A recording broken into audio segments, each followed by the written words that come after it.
Mymensingh junction. Mymensingh শহরের প্রাণকেন্দ্রে থাকা এই স্টেশনটি শুধু একটি যাত্রাপথই নয়, এটি একটি ইতিহাস।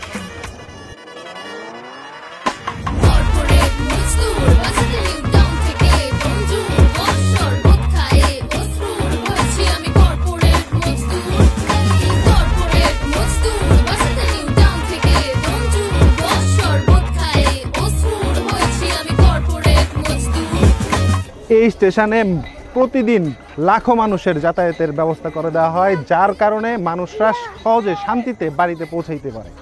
1885 সালে প্রথম ঢাকা থেকে ময়মনসিংহ পর্যন্ত এই রেল স্টেশনটি চালু হয়। 1894 সালে এই স্টেশনটি বর্ধিত করে জামালপুর পর্যন্ত নিয়ে যাওয়া হয়।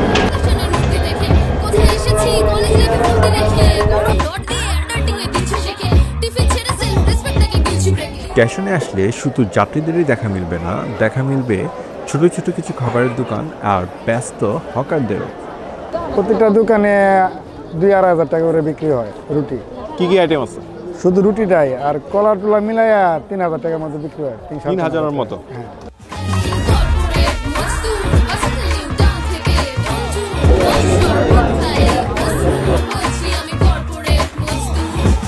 ট্রেন থামার সাথে সাথেই শুরু হয় এক অদ্ভুত প্রতিযোগিতা, যা দেখতে ভালোই লাগে।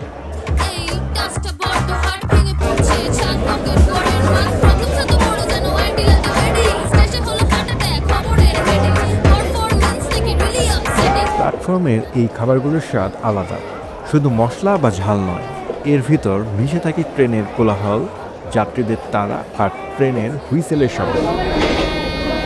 ধন্যবাদ ময়মনসিংহ স্টেশন, ময়মনসিংহের ইতিহাসের সঙ্গী হওয়ার জন্য।